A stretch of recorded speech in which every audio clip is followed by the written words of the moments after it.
King Kong film के बारे में तो आप सब जानते ही होंगे, जिसका मुख्य पात्र है एक ऐसा विशाल गोरिल्ला जिसके हाव भाव, आचार विचार, रहन सहन, उसकी भावनाएं ठीक मनुष्यों जैसी ही हैं।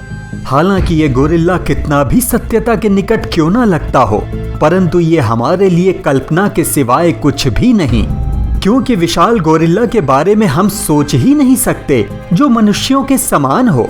लेकिन आपको जानकर आश्चर्य होगा कि जिस किंग कॉन्ग को हम कल्पना मान रहे हैं वो त्रेता युग में वास्तविक रूप में था और जिसने लंका कूच के समय पुल निर्माण में भगवान श्री राम का साथ देकर नायक की भूमिका निभाई थी।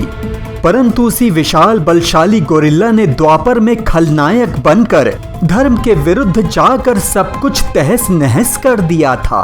आखिर कौन था त्रेता का वो किंग कॉन्ग और आखिर क्यों वो श्री राम का भक्त होकर द्वापर में खलनायक बन बैठा?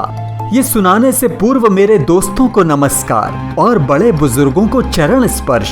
आप सभी से विनती है कि वीडियो पूरा देखिएगा और अगर अच्छा लगे तो वीडियो को लाइक, शेयर और बेल आइकन दबाकर चैनल को सब्सक्राइब करना मत भूलिएगा। तो दोस्तों, प्रारंभ करते हैं आज की वो गाथा जो वर्तमान में भले ही कल्पना हो, परंतु त्रेता में वो वास्तविकता थी।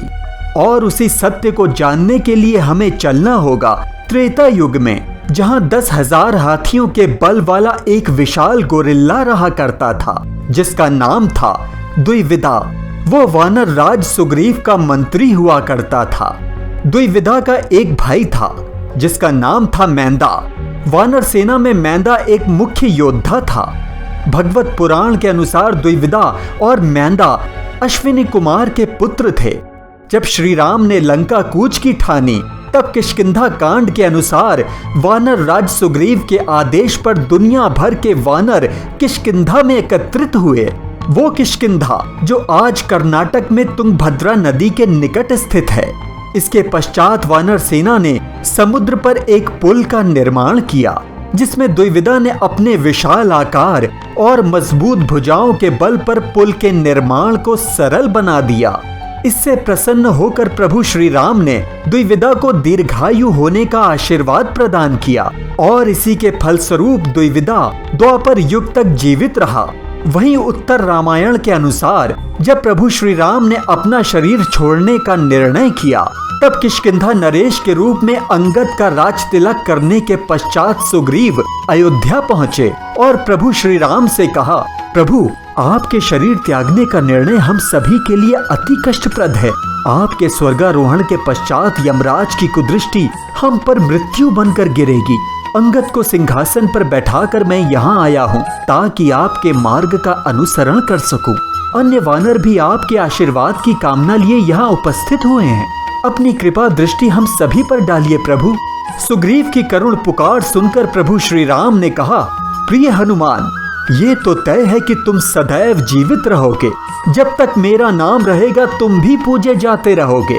तब श्री हनुमान ने कहा कि प्रभु, जब तक इस धरती पर रामायण का गुणगान होगा, राम नाम गूंजता रहेगा, मैं यहाँ रहूंगा और आपके आदेश का पालन करूंगा। इसके पश्चात श्री राम ने जामवंत, मैंदा, द्विविदा और अन्य वानरों से कहा कि तुम सभी अपना जीवन जीते रहोगे।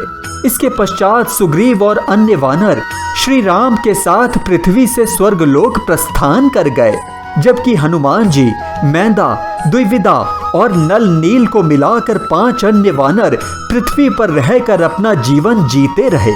वहीं इनमें से द्विविदा द्वापर युग तक जीवित रहा, परंतु एक खलनायक बनकर, और अंत में श्री कृष्ण के भ्राता बलराम के हाथों मारा गया। अब प्रश्न ये उठता है कि आखिर त्रेता में श्री राम का भक्त द्वापर का खलनायक कैसे बन बैठा? ये जानने के लिए हमें इसके पीछे की घटना को जानना होगा। दरअसल द्विविदा ने भले ही श्री राम की सेवा की हो, पुल निर्माण में हाथ बंटाया हो, परंतु उसने कभी लक्ष्मण पर ध्यान नहीं दिया, जो आदर लक्ष्मण को देना चाहिए था। द्विविदा ने लक्ष्मण के प्रति वो आदर भाव कभी भी नहीं दिखाया। हालांकि लक्ष्मण का अनादर करने से वो कभी पीछे नहीं हटा और द्विविदा का यही व्यवहार उसके आध्यात्मिक मार्ग का सबसे बड़ा रोड़ा बन गया, जिस कारण समय के साथ साथ उसके अंदर आध्यात्मिकता का भाव समाप्त होता चला गया और वो द्वापर का खलनायक बन बैठा। नरकासुर उसका मित्र बन गया और जब श्री कृष्ण सत्यभामा ने नरकासुर का वध कर दिया तब द्विविदा बदले की आग में जल उठा और वो खतरनाक गोरिल्ला बन बैठा, ठीक किंग कॉन्ग जैसा, या यूं कहें कि किंग कॉन्ग से भी भयानक।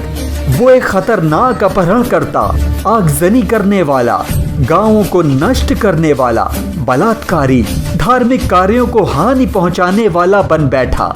वो एक चलती फिरती दैवी आपदा थी। 10,000 हाथियों के बल को अपने अंदर समेटे द्विविदा कभी पहाड़ों को उखाड़ फेंकता तो कभी समुद्र के जल से गांव के गांव तहस नहस कर देता। श्री कृष्ण से बदला लेने के लिए उसने अनर्थ राज्य का अनर्थ करना प्रारंभ कर दिया। नियति देखिए, जिन श्री राम का वो भक्त था उनके अगले जन्म श्री कृष्ण का वो शत्रु बन बैठा। एक दिन अचानक उसे रैवतक पहाड़ी से गीत संगीत की ध्वनि सुनाई पड़ी। वो उसी दिशा में आगे बढ़ गया। वहां उसने देखा कि बलराम गोपियों के साथ हैं। वही बलराम जिनकी अनदेखी उसने त्रेता युग में की थी, उनका अपमान किया था। अब बारी बलराम यानी लक्ष्मण की थी, क्योंकि लक्ष्मण का अगला जन्म बलराम के रूप में हुआ था। रैवतक के जंगल में बलराम और गोपियों को देख द्विविदा पेड़ पर चढ़कर अजीब अजीब हरकतें करने लगा। उसे देखकर गोपियां हंसने लगी।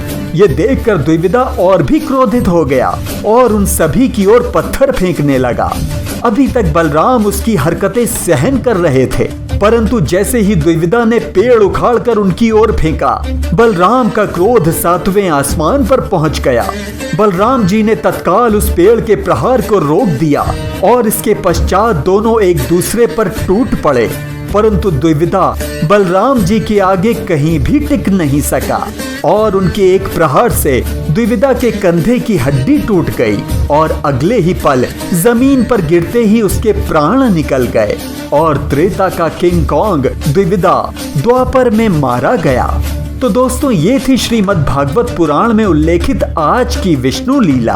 अगर वीडियो अच्छा लगा तो लाइक, शेयर और बेल आइकन दबाकर चैनल को सब्सक्राइब अवश्य कीजिएगा। जय श्री राम, जय श्री कृष्ण।